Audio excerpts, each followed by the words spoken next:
ఛత్తీస్గఢ్లోని అటవీ ప్రాంతం కాల్పులతో దద్దరిల్లింది. లోక్సభ ఎన్నికల టైంలో నక్సల్స్ ప్రభావిత ప్రాంతాలపై ప్రత్యేక నిఘా ఉంచిన పోలీసులు అనుమానితులను ప్రశ్నిస్తున్నారు. కూంబింగ్ను ముమ్మరం చేశారు. ఈ మధ్య తెలంగాణ, మహారాష్ట్ర సరిహద్దులు, ఛత్తీస్గఢ్, తెలంగాణ సరిహద్దులో జరిగిన 2 ఎన్కౌంటర్లు జరిగాయి. ఇందులో భారీగా నక్సల్స్ మృతి చెందారు. ఇప్పుడు అదే కోవలో ఛత్తీస్గఢ్లో కూడా ఎన్కౌంటర్ జరిగింది.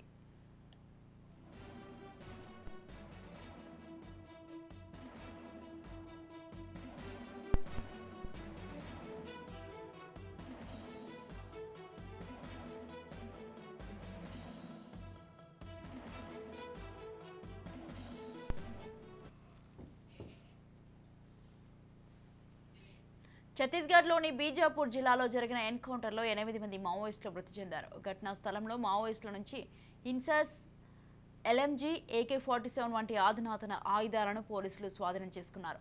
ఛత్తీస్గఢ్లో ఈ మధ్య కాలంలో జరిగిన అతిపెద్ద ఎన్కౌంటర్ ఇదే. ఇందులో 8 మంది చనిపోవడమే కాకుండా పలువురు గాయపడ్డారు. ఎన్కౌంటర్లో మృతి చెందిన మావోయిస్టు మృతదేహాలు బీజాపూర్ ప్రధాన కార్యాలయానికి తీసుకొచ్చారు. వీళ్ళంతా మావోయిస్టు సంస్థకు చెందిన PLGA సభ్యులుగా గుర్తించారు. వీళ్ళంతా హై క్యాడర్కు చెందిన సభ్యులుగా చెబుతున్నారు.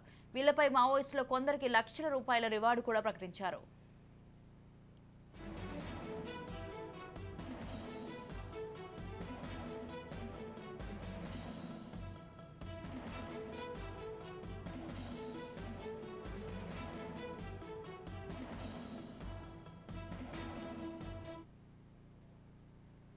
ఛత్తీస్గఢ్లోని బస్తర్ లోక్సభ స్థానానికి ఏప్రిల్ 19న తొలి దశలో పోలింగ్ జరగనుంది. అందుకే నక్సల్స్ ప్రభావిత ప్రాంతాలపై భద్రతా సిబ్బంది ఫోకస్ పెరిగింది.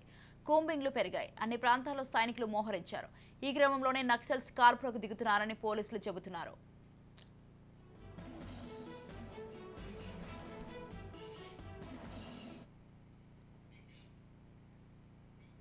రైట్, ఈ విషయంపై పూర్తి సమాచారాన్ని మా ప్రతినిధి ఉపేందర్ అందిస్తారు. కొనసాగుతున్నాయి. అటు మావోయిస్టులకు అటు భద్రతా బలగాలకు మధ్య ప్రధానంగా ఇటు ఎదురుకాల్పులు అయితే కొనసాగుతున్న పరిస్థితి కనిపిస్తుంది. ఇటీవల ఏదైతే మా ఛత్తీస్గఢ్, అదేవిధంగా ఒరిస్సా, అదేవిధంగా ఆంధ్రప్రదేశ్ సరిహద్దుగా ఉన్నటువంటి అటవీ ప్రాంతాల్లో కూడా ఏదైతే నక్సలైట్లు ఎక్కువగా ఉన్నారని చెప్పేసి ఆ నేపథ్యంలోనే ఇటు కేంద్ర బలగాలు కూడా ప్రత్యేకంగా దృష్టి సారించాయి. ఏదైతే మావోయిస్టులకు సంబంధించినటువంటి ప్రతి ఒక్కరిని కూడా అంటే మావోయిస్టులను ఏరివేసే లక్ష్యంతోనే అటు కేంద్ర బలగాలు కూడా ముమ్మరంగా గాలింపు చర్యలు చేపడుతున్నాయి. ఈ నేపథ్యంలో కూంబింగ్కి వెళ్ళినటువంటి భద్రతా బలగాలకు ఇటు పోలీసులు అంటే మావోయిస్టులు కూడా తారసపడటంతో ఒక్కసారిగా అటు ఎదురుకాల్పులు కూడా కొనసాగుతున్న పరిస్థితి కనిపిస్తుంది.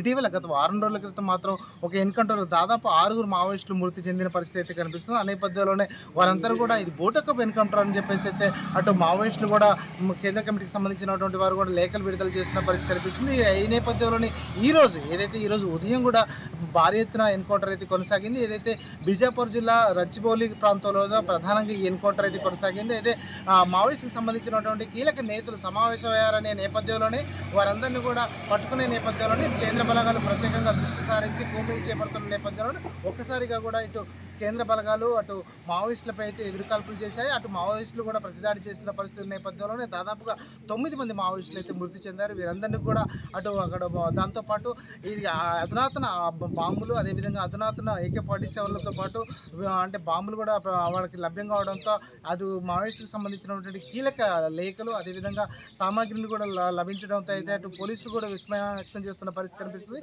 ప్రధానంగా జిల్లా వ్యాప్తంగా అంటే ఖమ్మం జిల్లాకు సంబంధించి ఖమ్మం జిల్లా అటు ఛత్తీస్గఢ్కి సరిహద్దుగా ఉంటుంది, అటు ఆంధ్రాకి, అదేవిధంగా మహారాష్ట్ర, ఒరిస్సా సరిహద్దుగా ఉన్న నేపథ్యంలోనే ఇటు అటవీ ప్రాంతం కూడా ఎక్కువగా ఉంది. ఈ నేపథ్యంలోనే ఏదైతే మావోయిస్టులకు సంబంధించినటువంటి కీలక నేతలంతా కూడా ఈ అటవీ ప్రాంతంలో ఉంటున్నట్లయితే మనకి సమాచారం అందుతుంది. ఆ నేపథ్యంలోనే పోలీసులు కూడా ప్రత్యేకంగా దృష్టి సారించారు. ప్రధానంగా ఈ మావోయిస్టు వేరే లక్ష్యంగా అటు కేంద్ర బలగాలు, ఏదైతే DRG బృందాలు ప్రత్యేకంగా అటు ఛత్తీస్గఢ్ పోలీసులు కూడా ప్రత్యేకంగా దృష్టి సారించారు. ఈరోజు జరిగిన ఏదైతే రచ్చోలి ప్రాంతంలో జరిగినటువంటి మావోయిస్ట్ ఎన్కౌంటర్లో దాదాపు 9 మంది మావోయిస్టులు కూడా చనిపోయినట్లు అటు ఏదైతే ఛత్తీస్గఢ్ ఉప ముఖ్యమంత్రి విజయ్ శర్మ కూడా ప్రత్యేకంగా ఒక ప్రకటనలో తెలిపారు.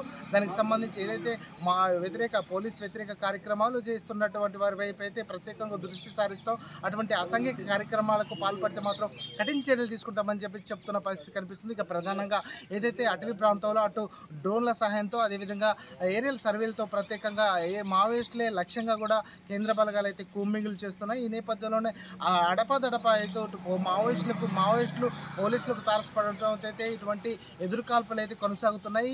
ఈ ఘటనలు కూడా పునరావృతం కాకుండా ఉండడం కోసం అటు జనజీవన స్రవంతిలో కలిసిపోవాలని చెప్పేసి అటు పోలీసులు కూడా చెప్తున్నారు.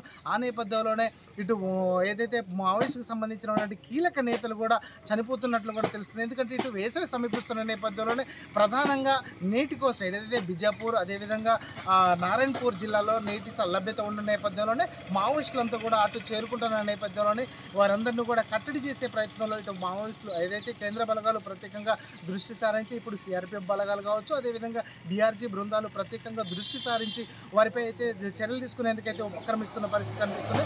ప్రధానంగా ఈ రోజు జరిగిన ఘటన మాత్రం అటు మావోయిస్టుకు పెద్ద పెట్టుగా మనం చెప్పుకోవచ్చు. ఇప్పటికే జనజీవన స్రవంతిలో కలిసిపోవాలని చెప్పేసి ఇప్పటికే మావోయిస్టుకి సంబంధించినటువంటి వారంతా కూడా ఏదైతే సానుభూతి పనులు కూడా తమ వైపు మళ్ళీ పోవాలి, జనజీవన స్రవంతిలో కలవాలని చెప్పేసి అటు పోలీసు బలగాలు కూడా చెప్తున్న నేపథ్యంలో ఈరోజు జరిగిన ఘటన మాత్రం చాలా విస్మయాన్ని వ్యక్తం చేస్తున్న పరిస్థితి కనిపిస్తుంది. ఇటీవల జరిగిన ఏదైతే గత వారం రోజుల క్రితం జరిగిన ఘటనకు కూడా పోలీసులు మాత్రం అది అయితే గిరిజనులను తీసుకెళ్లి బోటుకప్ ఎన్కౌంటర్ చేపేసామని చెప్పేసి మావోయిస్టు కీలక నేతలు కూడా ప్రకటిస్తున్న పరిస్థితుల్లో ఈరోజు జరిగిన ఘటన మాత్రం కొంత మావోయిస్టులు కలకలాన్ని రేపుతుంది. ఇటు ఏదైతే రచ్చిగోబౌలి ప్రాంతం అదేవిధంగా నారాయణపూర్ బిజాపూర్ జిల్లాలో ప్రధానంగా కూమింగ్ చేస్తున్న నేపథ్యంలోనే ఈ ఘటన చోటు చేసుకుంది. ఇక మరికొన్ని రోజుల్లోనే పూర్తిగా మావోయిస్టు ఏరివేత లక్ష్యంగా ఇటు కేంద్ర బలగాలు ప్రత్యేకంగా దృష్టి సారిస్తాయని చెప్పేసి అయితే అధికారులు కూడా చెప్తున్నారు. ఆ దిశగా ఇప్పటికే ఏదైతే ఛత్తీస్గఢ్ ఐజీ కూడా ప్రత్యేకంగా దీనిపై దృష్టి సారించారు. సురేందర్ రాజ్ కూడా ప్రత్యేకంగా దృష్టి సారించి ప్రత్యేకంగా నిఘాను కూడా ఏర్పాటు చేసిన పరిస్థితి కనిపిస్తుంది. ప్రధానంగా మావోయిస్టు ప్రభావిత ప్రాంతాలు ఉన్నటువంటి ప్రాంతాల్లో ప్రధానంగా ఏరివేత లక్ష్యంగా అయితే బలగాలు ప్రత్యేకంగా దృష్టి సారిస్తున్న పరిస్థితి అయితే ఇక్కడ కనిపిస్తుంది. ఇది ఇక్కడ పరిస్థితి. కెమెరా పర్సన్ నరసింహరావుతో ఉపేందర్, రాజ్ న్యూస్ ఖమ్మం.